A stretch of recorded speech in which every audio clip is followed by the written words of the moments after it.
Boa noite. O Diálogo da Fé quer fazer aqui uma reflexão sobre a importância da Igreja Católica na Bíblia Sagrada. Eu estava vendo um comentário entre o pastor do chapéu, o vaqueiro, e o padre Fábio de Mello, dizendo o padre sobre a importância daqueles que enganam as pessoas, e ele rebatendo, dizendo que ele serve a Bíblia Sagrada.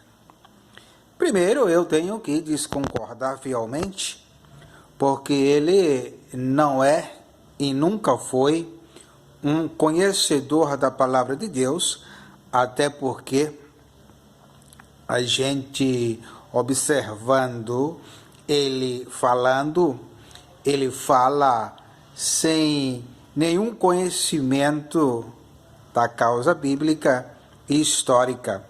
Ele fala sobre o conhecimento dele mesmo, dado pelo demônio que sempre está ao teu lado, oferecendo bens financeiramente, aquilo que Jesus fugiu muito disto e não mandou que ninguém viesse até a ele para adquirir aquilo que este cidadão chamado pastor, o homem do chapéu grande, diz para as pessoas. Para você, homem do chapéu grande, que no seu altar não coloca o crucifixo de Jesus e nem coloca os apóstolos e nem a imagem de Maria. Mas interessante que você coloca no seu altar imagens de ovelhas, carneiros, me parece que você adora cordeirinhos. Eu sei muito bem como é que é a pessoa disfarçar e ao mesmo tempo saber criticar e insultar a própria Igreja de Jesus. Senhor do chapéu, quando o Senhor for falar em relação à Bíblia Sagrada, o Senhor mostre para a sociedade que ouve o Senhor pregar qual é a importância da tua igreja na história da Bíblia, dentro desse livro chamado Livro Sagrado. Eu gostaria que o Senhor dissesse também qual é a importância do Senhor para a salvação do povo, qual é a sua representação, o que é que você tem de Deus, qual a ordem que você tem de Deus para ser um pregador da palavra de Deus. Primeiro, ele não usaria o linguajar que você usa. Ele nunca usou as pronúncias que o Senhor coloca ali na hora que vai fazer a sua leitura erradamente. Observo que quando você vai ler, você lê com muita pausa. Me parece que o senhor não é muito bom e nunca foi um bom aluno, Me parece que o senhor deve ser assim um semi-analfabeto que estudou provavelmente, talvez tenha um diploma na parede, mas não foi aquele aluno aplicado de tirar 7 e 8 nas provas, Mas eu acredito que o senhor tira 10 na linguagem bíblica, no grego, no hebraico, e o senhor deve falar o inglês fluentemente. Eu só sei que o senhor fala a nossa língua de origem, o português, erradamente. Me parece que Jesus Cristo está ao teu lado, que nem saber falar corretamente o senhor consegue falar. Deve observar muito bem que tem que ter um conhecimento de causa para poder fazer as suas colocações. Olha, quando o senhor chega em Gálatas 1:6, quando o apóstolo Paulo ele fala claramente que se descer um anjo do céu e anunciar outro evangelho fora o que eles têm anunciado, ele chama aquilo ali de anátema, isso quer dizer excomungar. Que Jesus é esse que o senhor prega, que diz para a sociedade que vai ser curado, vai ser libertado, câncer? doenças terríveis? Senhor, desde que o mundo é mundo, desde que gente é gente, essa doença está aí. Todos nós, seres humanos, vamos morrer, independente daquilo que você acredita ou não. Se você faz orações ou não. Se o Senhor coloca a mão na cabeça de alguém, Jesus está dizendo que você tem que colocar você pessoalmente? Não, porque você não faz a participação necessária que está na Bíblia Sagrada, que é quando ele determina: tu és Pedro, e sobre esta pedra edificarei a minha igreja. Então o Senhor ficou muito longe dos textos bíblicos. Hoje, o Senhor é apenas um enganador.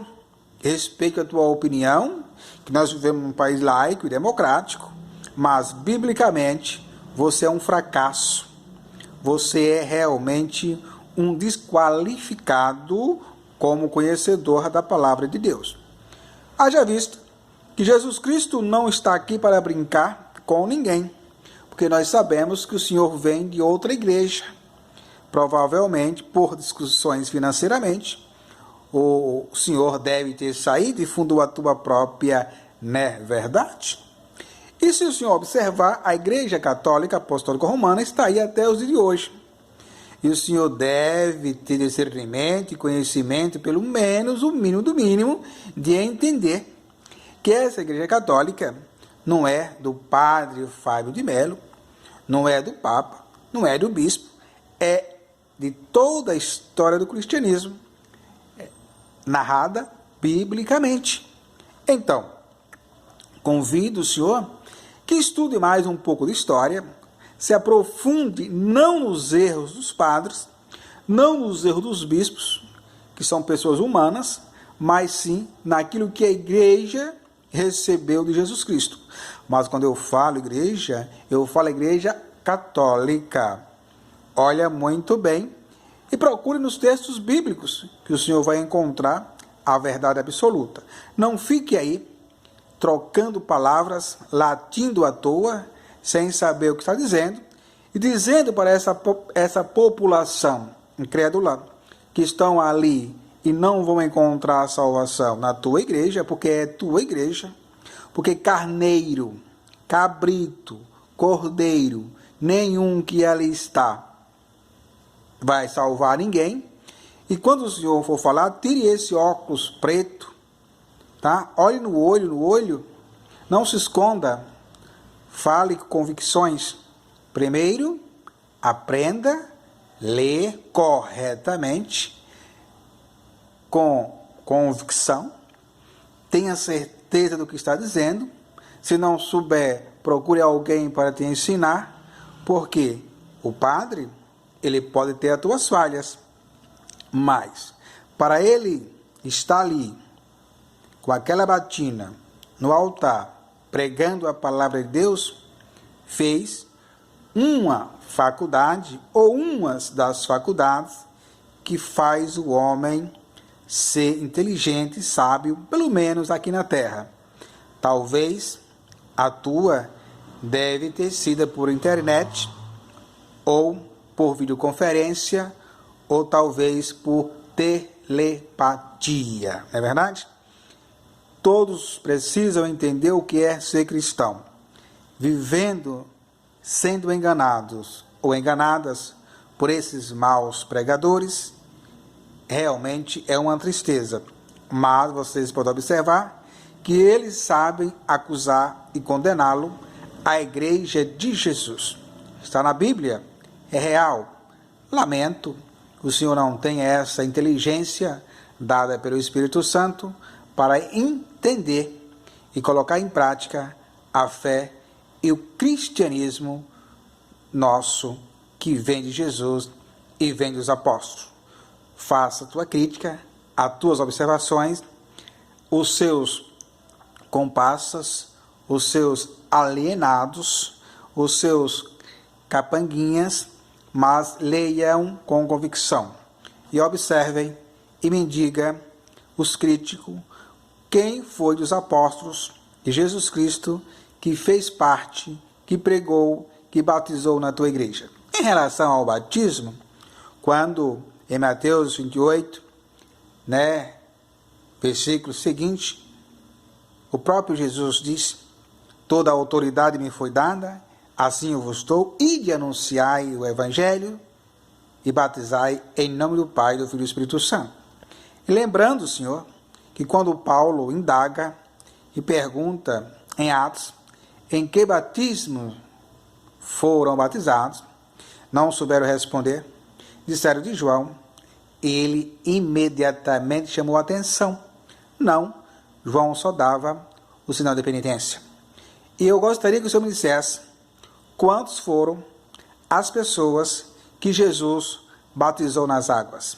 Se você me provar biblicamente que Jesus batizava nas águas, se você me provar biblicamente que depois que Jesus foi ao Rio Jordão receber a graça de João, e me disser que João continuou batizando, vai ser tapado assim nos quintos infernos, porque o cara pode ser burro, mas também carregar peso nas costas, com a ignorância, com a estupidez, pensando com que você consegue tirar das pessoas, enganando financeiramente, que você vai conseguir comprar o paraíso e o céu, você está enganado. Haja vista que quando Jesus é levado ao monte, que o diabo oferece todos os bens da terra, todos os poderes, Jesus dá um passo atrás e diz: sai de reto, Satanás, que não só do pão vive o homem, mas sim da palavra de Deus. Você vive da palavra de Deus, enganando as pessoas em nome de Jesus. Você acredita que Jesus marca a hora e local para curar alguém? Você acredita que Jesus vai precisar que alguém ore, reze, faça louvor para que ele possa fazer algo por alguém? Não. Ele está em cada coração, em cada mente, que deixa que ele entre, porque Jesus não invade a privacidade de ninguém, a não ser que você deixe e convide que ele entre na tua casa, na tua vida, sem pagar nada e nem colocar envelope nenhum. Este é o Jesus que eu prego, este é o Jesus que eu acredito, aquele que convidou os seus discípulos, os seus apóstolos, e disse: vá e não leve absolutamente nada, vocês vão ser pescador de homens, não pescador de real, de dinheiro, de money, de riqueza, de luxúria, absolutamente. Se você entender que Jesus pregava os bens materiais, aí sim, você continue fazendo, continue enganando as pessoas, que é o que vocês têm de mais valioso, que é o diabo dando todo o poder e malícia para enganar e insultar as pessoas. Mas Jesus, Deus, vai cobrar tudo isso de vocês que fazem isto em nome dele. Haja vista que muitos líderes essas religiões, estas seitas, já morreram, não se encontram, não estão mais entre nós. Aonde estão? Vá lá, converse com ele, diga o que estão fazendo, o que estão pagando. Esse foi o Diácono da Fé, dizendo que o homem de chapéu precisa se adequar para saber interpretar a Bíblia Sagrada. E quando você for falar mal de um padre, observe que ele é um mensageiro de Cristo na terra, desde que o mundo nos passou esse conhecimento através do cristianismo católico. E observem que o Senhor está no caminho errado. A Bíblia é para ser lida, não aquilo que o Senhor acha que é verdade, e colocar em prática aquilo que vem da tua cabecinha. Tira o chapéu, tira o seu óculos preto escuro e fale no olho do outro para que ele possa te dar resposta convincente naquilo que o Senhor diz que é. Deus abençoe se você merecer. Se não merecer, que o diabo tome conta. Jesus, Maria e José, nossa família vossa é, mas para aqueles que têm Jesus como seu Senhor e Salvador, sem precisar de um envelope para dar para a igreja nenhuma. Viva Jesus na história de todos nós. Amém.